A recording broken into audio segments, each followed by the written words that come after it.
महाराष्ट्रातील निवडणुकींच्या अनुषंगाने सुप्रीम कोर्टामध्ये एक याचिका आज दाखल झालेली होती आणि त्यावेळी कोर्टाने नाराजी व्यक्त केल्याचं बघायला मिळालं आणि राज्य निवडणूक आयोग आणि राज्य सरकारवरती काही प्रश्न उपस्थित केलेत। आजच्या सुनावणीमध्ये नेमकं काय झालं हे जाणून घेणार आहोत। माझ्यासोबत ॲडव्होकेट देवदत्त पालोदकर सर आहेत। सर, मला सांगा, कोर्टाची आजची भूमिका एकदम कडक होती, कोर्ट खूप आक्रमकपणे बोलताना आपल्याला बघायला मिळालं, नेमकं कोर्टात काय झालं?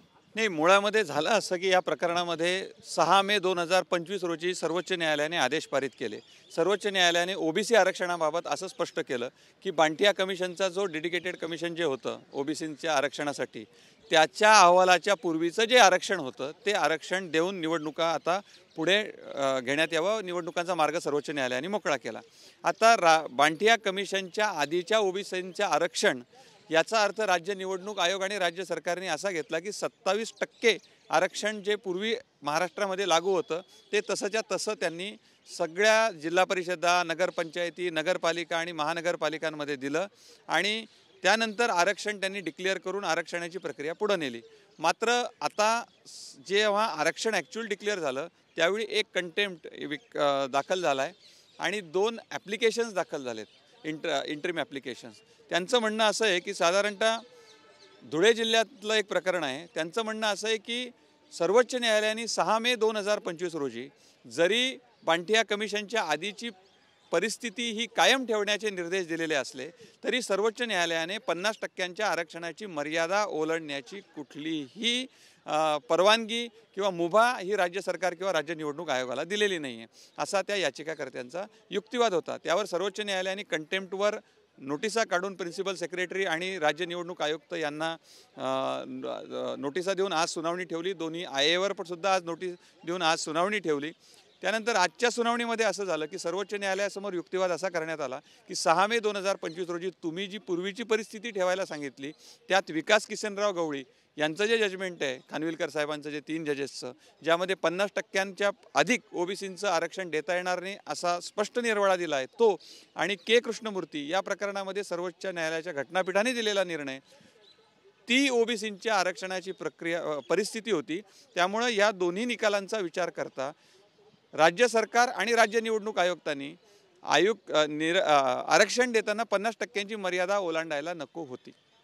सर्वोच्च न्यायालयासमोर आज राज्य सरकारच्या वतीने असं सांगितलं गेलं की तुमच्या आदेशाप्रमाणेच आम्ही 27% हे आरक्षण दिलेलं आहे, निवडणूक प्रक्रिया पुढे गेलेली आहे, प्रोसेस आता नॉमिनेशनपर्यंत नगरपंचायती आणि नगरपालिकांची आलेली आहे, त्यामुळे या प्रकरणामध्ये आता या स्थितीला हस्तक्षेप करता येणार नाही। मात्र सर्वोच्च न्यायालयाने आज सुनावणीमध्ये असं स्पष्ट केलं की तुम्ही प्रोसेसबद्दल आम्हाला सांगू नका, सगळ्यात महत्त्वाचं म्हणजे आमच्या आदेशाचा तुम्ही विपर्यास करू नका, आमचा जो आदेश आहे तो पूर्वीची परिस्थिती ठेवावी, मात्र तिथे घटनापीठाच्या आदेशाचं किंवा विकास किशनराव गवळी यांच्या आदेशाचं उल्लंघन करून 50%पेक्षा अधिक आरक्षण तुम्ही द्यावं असं आम्ही कुठेही स्पष्ट केलेलं नाही। त्यावर राज्य सरकारच्या वतीने आज वेळ मागून घेण्यात आला। आता प्रकरण परवा ठेवलं आहे, राज्य निवडणूक आयुक्त आणि राज्य सरकार आता परवा या संदर्भात काय स्टेटमेंट करतात त्यावर पुढे दिशा ठरेल।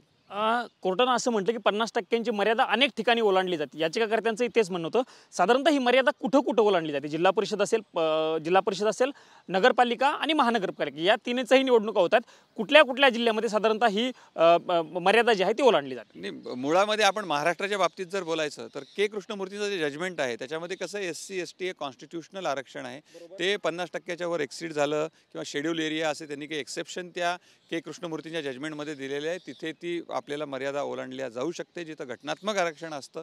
मात्र आता जिथे ते नाही आहे तिथे काय होतं माहिती आहे का, SC आणि STचं आरक्षण मिळून साधारणतः 30% गेलं। आपण लोकसंख्येच्या प्रमाणात देत असतो, लोकल बॉडीजच्या इलेक्शनमध्ये त्यांचं प्रपोर्शन किती आहे SC STचं त्याप्रमाणे आरक्षण देतो, तर ते 30% आहे आणि ओबीसीचं 27%, मग टोटल 57% झालं।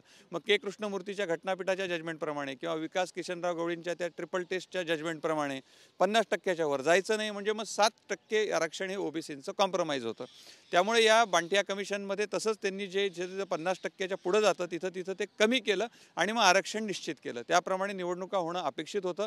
मात्र सर्वोच्च न्यायालयाने ते बांटिया कमिशनच्या आधीची परिस्थिती घ्यायला सांगितल्यामुळे परिस्थिती अशी निर्माण झाली की राज्य सरकार आणि राज्य निवडणूक आयोगाने 27% दिलं। आता यांनी जी याचिका दाखल केलेली आहे किंवा जे कंटेम्प्ट दाखल केलं आहे त्यामुळे आता सर्वोच्च न्यायालयात आज जे डिस्कशन झालं त्यामुळे जर आता परत हे आरक्षण कमी करायचं तर माझ्या मते जिल्हा परिषदांच्या बाबतीमध्ये गडचिरोली, हिंगोली, वर्धा, चंद्रपूर, लातूर, अमरावती, बुलढाणा, यवतमाळ, नांदेड, नाशिक आणि कदाचित सिंधुदुर्ग या जिल्ह्यांच्या जिल्हा परिषदांमध्ये पूर्वी ज्यावेळी हा प्रश्न निर्माण झाला होता, म्हणजे नंतर ज्यामुळे 2.5 वर्ष आपल्या निवडणुका रखडल्या, त्यावेळी ह्या 10 जिल्हा परिषदांमध्ये खचितच त्यात त्यांच्या पंचायत समिती आल्या, त्यामध्ये हा प्रश्न निर्माण झाला होता.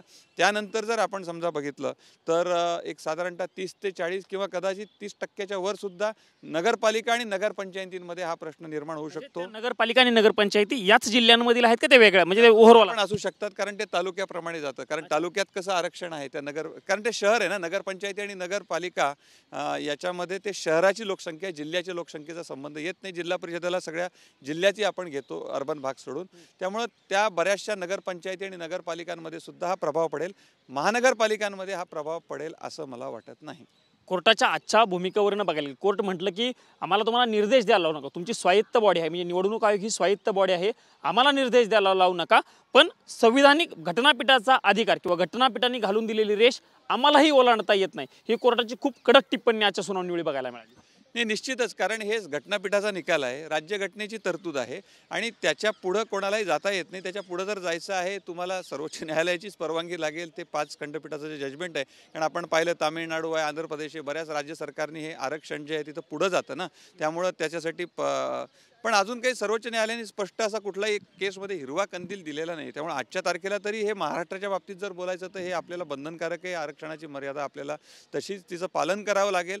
मात्र आता काय होईल, परवा जर राज्य निवडणूक आयोग आणि राज्य सरकारने जर हो म्हटलं, सर्वोच्च न्यायालयाने जशी कडक टिप्पणी केली होती आज त्याच्याप्रमाणे, आणि जर ती आरक्षणाची मर्यादा खाली आणली तर मग प्रश्न परत निवडणुकांचा मोकळा होईल. थोडेसे बदल करावे लागतील.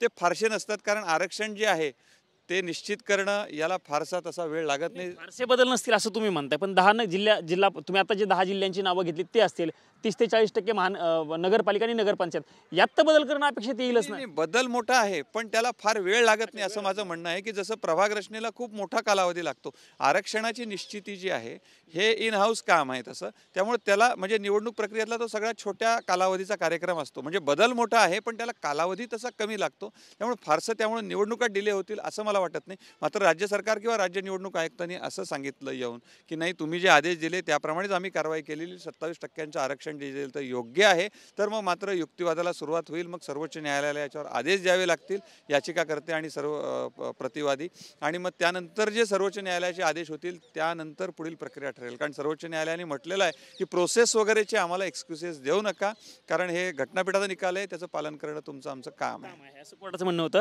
आजच्या सुनावणीचा सार जर सांगायला गेलं सर, तर पूर्णपणे आजच्या सुनावणीतनं ह्या प्रकरणाचा चेंडू जो आहे तो राज्य सरकार आणि राज्य निवडणूक आयोगाच्या कोर्टामध्ये सुप्रीम कोर्टानं टाकून दिलेला आहे. आणि परवाच्या सुनावणीच्या वेळी तुमचं काय मत आहे ते सांगा, असं म्हणायचं आपण? नाही, मत आहे असं विचारलं नाही. सर्वोच्च न्यायालयाने असं स्पष्टपणे विचारलेलं आहे. बघा, त्यांच्याकडे दिलं किंवा नाही असं नाही आहे. आता त्या स्वायत्त बाळू आहेत, निवडणुकीची प्रोसेस सुरू आहे. आज कदाचित काय झालं, हजर झाले, त्यांच्याकडे माहिती नसेल, त्यामुळे त्यांना स्टेटमेंट करता आली नाही. त्यामुळं आजच्या तारखेला सर्वोच्च न्यायालयाने आपली भूमिका स्पष्ट केली असं आपण म्हणू शकतो की राज्यघटनेचं, घटनापीठाचं आणि विकास किशनराव गवळी यांच्या प्रकरणात दिलेले जे काही निकाल आहेत त्याचं पालन करणं सगळ्यांची जबाबदारी आहे. त्याच्या विपरीत आपल्याला कुठली प्रक्रिया राबवता येत नाही असं सर्वोच्च न्यायालयाने तोंडी स्पष्ट केलं असं आज आपण म्हणू शकतो. त्यामुळे आता ते पालन कसं करायचं, त्याचं एक्सक्यूज काय राज्य सरकार आणि राज्य निवडणूक देतं हे बघणं महत्त्वाचं. माझं तेच म्हणणं आहे की राज्य निवडणूक आयोग आणि राज्य सरकार काय उत्तर देतं त्याच्यावरची पुढची दिशा ठरेल असं आपण निश्चित म्हणू शकतो. 19 तारखेला परवा सुनावणी परत कोर्टानं ठेवलेली आहे. याच लाईननी सुनावणी पुढे जाईल, म्हणजे आजची कोर्टाची भूमिका आणि त्यांचं उत्तर याच अनुषंगाने पुढची सुनावणी निश्चित याच अनुषंगाने प्रकरणे पुढे जाईल. शेवटचा प्रश्न विचारतो सर, खूप दिवस म्हणजे साधारणतः तुम्ही आणि आपण 2-2.5 वर्षापासून मागच्या याच केसच्या अनुषंगाने सुप्रीम कोर्टामध्ये भेटतोय.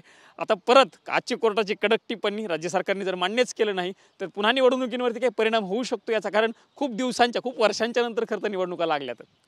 मी साधारणतः एक सगळ्यात महत्त्वाचं यातलं थ्रेडलाईन, आता आरक्षण किती द्यायचं, कसं द्यायचं हे संवैधानिक गणित तर पक्का आहे. बाकी राजकीय जो काही इश्यू आहे त्याच्यावर मी भाष्य करणार नाही, ते काही माझं क्षेत्र नाही आहे. मात्र जर आपण पाहिलं तर सर्वोच्च न्यायालयाचं जे काही आजचं म्हणणं होतं किंवा जे काही भूमिका राज्य सरकार किंवा राज्य निवडणूक आयोग या सगळ्यांची होती किंवा याचिकाकर्त्यांची होती, निवडणुका थांबवा असं कोणीही म्हटलं नाही.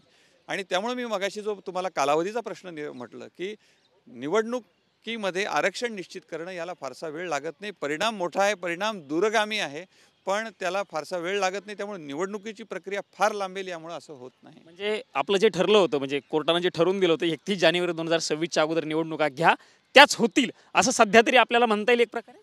आता 31 जानेवारीपर्यंत निवडणुका होतील का नाही हे मी आज सांगू शकत नाही, कारण सद्यस्थितीत आपण जर पाहिलं तर नगरपालिकांचे नॉमिनेशनची प्रोसेस आहे. आरक्षणात जर बदल करायचा तर सगळा प्रोग्राम अल्टर होईल.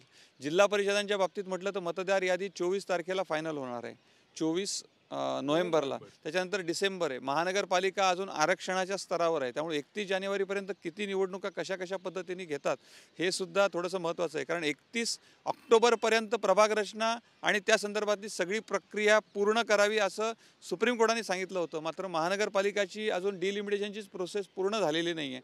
त्यामुळे 31 जानेवारीची डेडलाईन आता सर्वोच्च न्यायालय अल्टर करतं की काय ते सुद्धा पाहणं महत्त्वाचं ठरेल. धन्यवाद सर, आमच्याशी बातचीत केल्याबद्दल. हे वकील देवदत्त पालुतकर होते. त्यांनी स्पष्ट केलेलं आहे की परवा पुन्हा या प्रकरणी सुप्रीम कोर्टामध्ये सुनावणी होणार आहे. खरं तर याचा निवडणुकांवरती खूप मोठा परिणाम होईल असं सध्या तरी दिसत नाही, पण जी 50% आरक्षणाची मर्यादा ओलांडली किंवा घटनापीठाचा जो निर्णय आहे त्या निर्णयाला कुठल्याही प्रकारचा हात लागला नाही पाहिजे ही आजची कोर्टाची भूमिका होती. आता परवा जी 19 तारखेला जी सुनावणी होते त्या सुनावणीवेळी राज्य सरकार असेल किंवा राज्य निवडणूक आयोग काय पद्धतीनं भूमिका मांडतं त्याच्यावरती पुढची गणित अवलंबून असणार आहेत. पण 19 तारखेची सुनावणी महाराष्ट्रासाठी या स्थानिक स्वराज्य संस्थांच्या निवडणुकीच्या अनुषंगानं खूप महत्त्वाची असणार आहे असं आपल्याला एक प्रकारे म्हणता येणार आहे. कॅमेरामन विनोद कुमार समी, प्रमोद जगताप, TV9 मराठी, नवी दिल्ली.